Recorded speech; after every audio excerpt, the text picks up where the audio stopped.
Learn English. यहाँ पे अब शुरुआत कर रहे हैं अपन, how to learn English.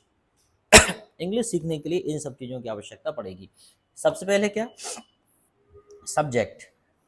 Subject क्या होते हैं, वो सभी जो काम करते हैं दुनिया में, कोई भी काम कोई ना कोई करता है।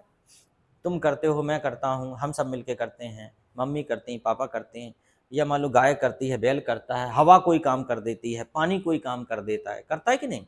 मान लो पानी के कारण भी तो घर टूट जाते हैं, हवा से भी पेड़ गिर जाते हैं, तो काम तो सभी, जिसके माध्यम से काम हो रहा है वो सब क्या होते हैं, सब्जेक्ट। मतलब जैसे हम कहें कर्ता, ठीक। और उसके साथ साथ जब काम करते हैं तो उसमें एक हेल्पिंग वर्ब लगती है, और हेल्पिंग वर्ब क्या करती है, टेंस को प्रदर्शित करती है, टेंस को प्रदर्शित करती है। मान लो आपने कह दिया आई गो, तो ये हो गया कि मैं जाता हूँ, और आपने कह दिया आई वेंट, तो इसका मतलब मैं जाता था, ठीक है। तो चलो प्रेजेंट में तो हेल्पिंग वर्ब नहीं लगती, प्रेजेंट और पास्ट में, सिंपल में, लेकिन नेगेटिव बनाते हैं तब तो लगती। जैसे आपने कहा आई डोंट गो, मतलब मैं नहीं जाता, और आपने कहा आई डिडंट गो, इसका मतलब मैं नहीं गया था, तो हेल्पिंग वर्ब की जरूरत पड़ती है।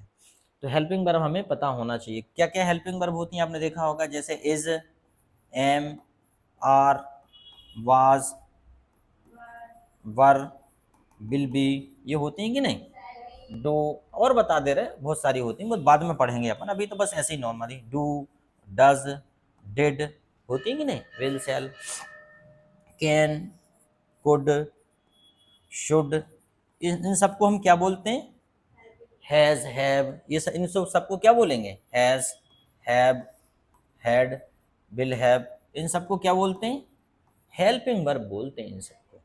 और भी होती हैं, कुछ कुछ छूट गई, सबको हम क्या बोलते हैं, हेल्पिंग वर्ब। तो ये सेंटेंस बनाने में आवश्यक होता है। फिर बात करते हैं अपन हेल्पिंग वर्ब के बाद मेन वर्ब। क्या बोलते हैं, मेन वर्ब। हेल्पिंग वर्ब के बाद होती है हमारी मेन वर्ब। जे दिया मेन वर्ब, तो मेन वर्ब में क्या होता है, जैसे कि आना जाना, खेलना कूदना, उठना बैठना, सोना, पढ़ना पढ़ाना, ये सब क्या है, मेन वर्ब है, क्रियाएं हैं हमारी। किसी भी सेंटेंस फॉर्मेशन के लिए ये सब जरूरी होते हैं, ठीक है। इसलिए हम बड़ा बेसिक और बड़े आसान पढ़ा रहे हैं ताकि आप सभी को समझ में जाए। उसके बाद बात करते हैं ऑब्जेक्ट की। ऑब्जेक्ट वस्तु या कर्म होता है, work is done on it, इसके ऊपर काम होता है, इसको ऑब्जेक्ट कहते हैं। जैसे कि मान लीजिए मैंने कहा कि आई टीच यू, तो मैं हो गया सब्जेक्ट। मान लो लिख देते हैं आई टीच यू, तो मैं तो हो गया सब्जेक्ट, टीच हो गई वर्ब, और यू क्या हो गया, ऑब्जेक्ट। हेल्पिंग वर्ब से नहीं है, यू क्या होगा, ऑब्जेक्ट, क्योंकि तुमको पढ़ाने का काम किया जा रहा है, काम तुम्हारे ऊपर हो रहा है, तो क्या हो जाएगा, तुम लोग क्या हो जाओगे, ऑब्जेक्ट। आई टीच यू, ठीक है। तो ये होता है हमारे सेंटेंस की संरचना, सब्जेक्ट, वर्ब और ऑब्जेक्ट। अब नेगेटिव बनाओगे तो हेल्पिंग वर्ब भी आ जाएगा, नहीं तो कहोगे सर हेल्पिंग वर्ब तो आई नहीं जी वाली। तो अगर नेगेटिव बनाओगे, जैसे मैंने कहा कि I don't like, I don't like you, मैं तुम्हें पसंद नहीं करता, तो डोंट क्या है, हेल्पिंग वर्ब हो गई। आई सब्जेक्ट हो गया, डोंट हेल्पिंग वर्ब हो गई, लाइक वर्ब हो गई, और यू ऑब्जेक्ट हो गया, आई डोंट लाइक यू। तो ऐसे ही हमें एक बार अगर नियम सीख जाए तो बाद में कोई दिक्कत नहीं। ऑब्जेक्ट के बाद प्लेस एंड टाइम है ना, प्लेस एंड टाइम होता है। प्लेस एंड टाइम हमेशा किसी भी सेंटेंस के सबसे बाद में लगता है, समझ में आया। जैसे आपने कहा कि I get up in the morning,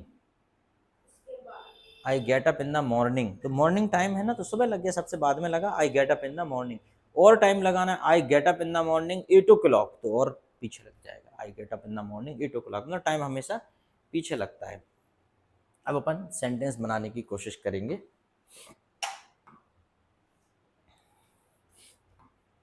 sentence बाद में, थोड़ा सा अब हमने प्रोनाउन भी बना रहे हैं यहाँ पे। अब देखिए ये जो हिंदी में लिखा है, हिंदी में लिखा, दरअसल इसमें लैंग्वेज नहीं होगी इसलिए ये आ नहीं पाया वो वाला, कोई बात नहीं। तो जैसे कि ये लिखा है सीता 10:30 बजे स्कूल जाती है, ये लिखा है सीता 10:30 बजे स्कूल जाती है, तो हमने क्या किया, सीता कम्स टू स्कूल, नहीं नहीं आती है, सॉरी जाती नहीं आती है, सीता 10:30 बजे स्कूल आती है, तो क्या हो जाएगा, सबसे पहले आएगा सब्जेक्ट सीता, सबसे पहले क्या आएगा, सब्जेक्ट, सब्जेक्ट आ जाएगा Sita, Sita comes to school, comes मतलब आना, वर्ब हो गई, ठीक है। स्कूल क्या हो गया, ऑब्जेक्ट। डेली एट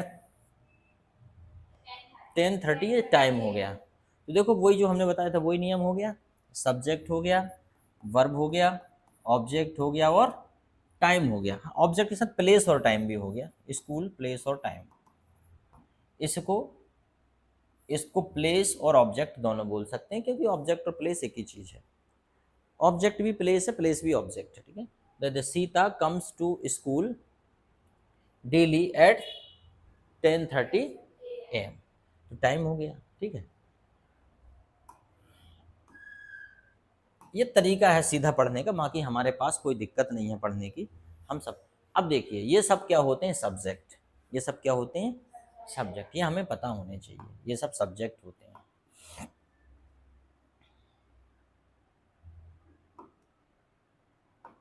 ये सब सब्जेक्ट होते हैं। आई क्या होता है, मैं। यू क्या होता है, तुम। वी क्या होता है, हम। वी क्या होता है, दे क्या होता है, दे क्या होता है, बे। बे बहुत सारे, बे। ही क्या होता है, वह। लड़का या लड़की, लड़का। सी क्या होता है, वह लड़की। इट क्या होता है, वह कोई निर्जीव जानवर भी हो सकता है, वस्तुएं भी हो सकती हैं, इट, है ना।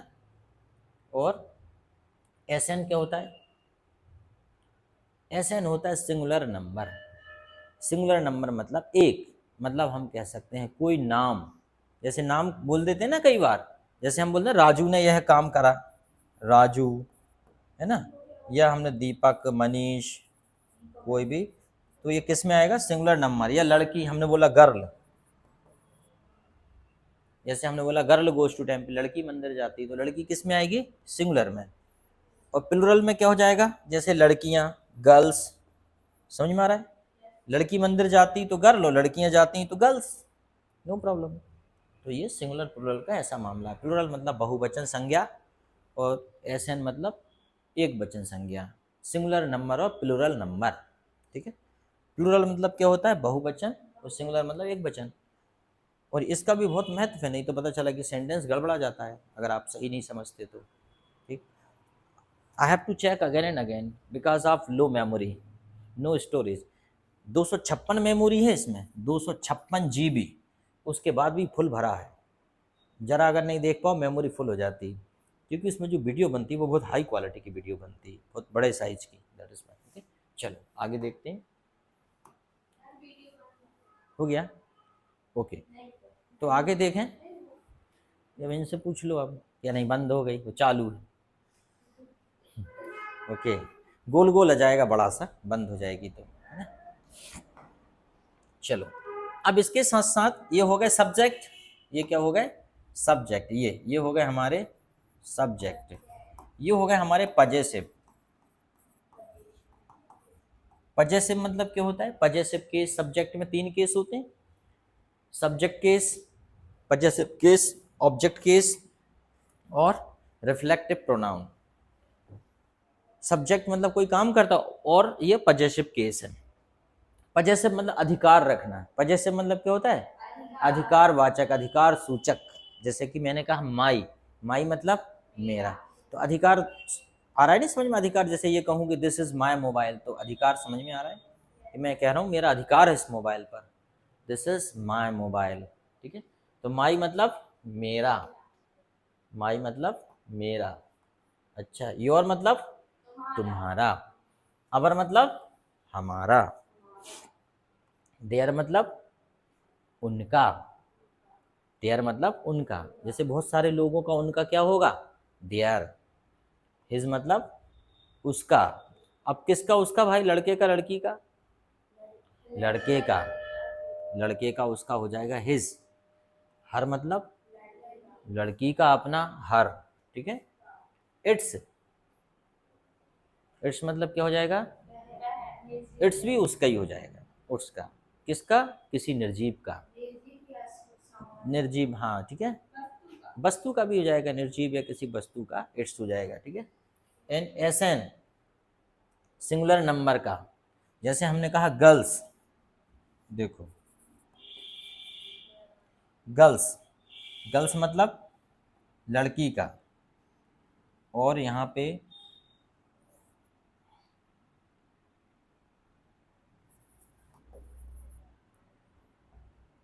गर्ल्स, ये हो जाएगा लड़की का और ये हो जाएगा लड़कियों का। देखो कितना बढ़िया है, सिर्फ इतने से अंतर में। GIRLS, यहाँ पे एस अपोस्ट्रोफ लगा, इसका मतलब लड़की का, और GIRLS गर्ल्स बाहर लगाया अपोस्ट्रोफ, मतलब लड़कियों का। समझ में आया?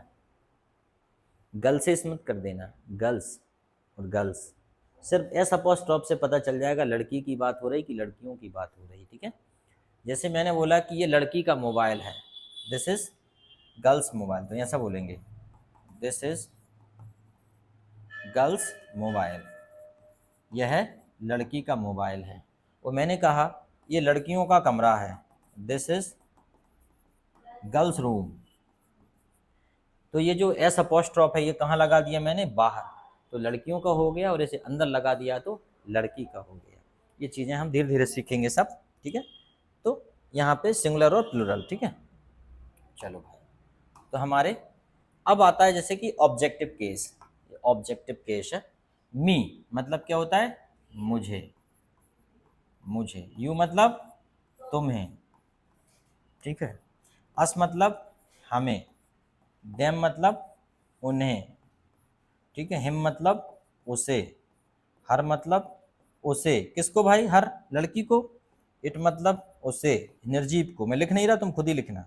एसएन कोई नाम होगा, कोई नाम होगा, और यहाँ पे एक से अधिक, एक से अधिक मतलब एक नहीं रहेगा, तो हम इसको प्रयोग करेंगे। ठीक, जैसे कि हमने कहा मी मतलब मुझे, तो हम कहते हैं ना मुझे या मेरी, मेरी मदद करो, हेल्प मी। मैं तुम्हें पसंद करता हूँ, आई लाइक यू। ठीक है, हमें पढ़ाओ, टीच अस, अस हो जाएगा। ठीक है, उन्हें बुलाओ, कॉल देम, उन्हें बुलाओ। हिम उसे बुलाओ, कॉल हिम। लड़की को बुलाओ तो कॉल हर, उसे बुलाओ। किसी कुत्ते बिल्ली को बुलाओ तो कॉल इट, उसे बुलाओ। एंड नाम को बुलाना है तो call Mukesh, call Shyam, call जो भी नाम हो, विवेक, विकास, विक्की, टिक्की।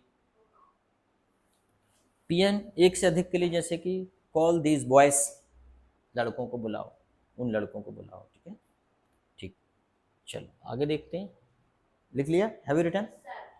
बाकी वीडियो देख लेना, आप वीडियो अपलोड कर दूंगा, उसे देख लेना। आप ही के लिए बनाता हूँ ताकि आप अच्छे से देख लें एक बार, तो और कॉन्सेप्ट क्लियर हो जाते हैं। अब देखो ये है रिफ्लेक्सिव प्रोनाउन। ठीक है, जैसे कि बात करें माई सेल्फ, तो क्या हो जाएगा? मैं स्वयं, मैं स्वयं, मैं स्वयं। ठीक है, माई सेल्फ क्या होता है? मैं स्वयं। ठीक, माई सेल्फ, मैं स्वयं। ठीक, एंड हम कह रहे हैं योर सेल्फ, तुम स्वयं, तुम स्वयं करो, do this work your self, तुम खुद अपना काम करो। अवर सेल्फ, हम स्वयं, हम स्वयं। अवर सेल्फ क्या होता है? हम स्वयं। देम सेल्फ, बे स्वयं। एक सीरीज है ये नई, द बेसिक ऑफ इंग्लिश, ये सीरीज में ये वीडियो डालेंगे, बहुत बड़ी सीरीज है ये भी, इसमें भी आप बहुत कुछ सीख जाओगे। ये पढ़ाने के नए नए तरीके हैं। बे स्वयं, हिमसेल्फ, क्या बोले भाई इसको? हिमसेल्फ, वह स्वयं, वह स्वयं। हर सेल्फ, वह स्वयं। कौन के लिए भाई? ये लड़की के लिए, हर सेल्फ वह स्वयं। जैसे हमने बोला कि सी made this mistake her self, उसने यह गलती खुद से कर ली। ठीक है, एंड इट सेल्फ मतलब यह स्वयं। यह स्वयं कौन भाई? हाँ, मतलब खुद अपने आप, इट सेल्फ। जैसे कि मान लीजिए किसी मेंढक को पानी में डाल दिया बेचारे को, गर्म पानी में, अब वो खुद ही हिल रहा है, तो अपन बोलेंगे कि this vegetable is cooking it self. अब वो गर्मी लगेगी तो बेचारा हिलेगा उसमें से, मर ही जाएगा ना, वही तो मर जाएगा। क्या हुआ, एक अंग्रेज ने क्या हुआ, जिंदा कछुआ डाल दिया सब्जी बनाने के लिए, थोड़ी देर बाद जब गर्मी लगी तो कछुआ हिलने लगा, तो उसने एक डायलॉग मारा यहाँ पे कि Indian vegetable is wonderful, it is cooking itself. मतलब भारतीय सब्जी बड़ी अद्भुत है, अपने आप पक रही है। अब पक कह रही, गर्मी लग रही है तो बेचारा पैर चला रहा है अपने, खुद थोड़ी पक रही है। थोड़ी देर बाद पैर चलाएगा फिर मर जाएगा।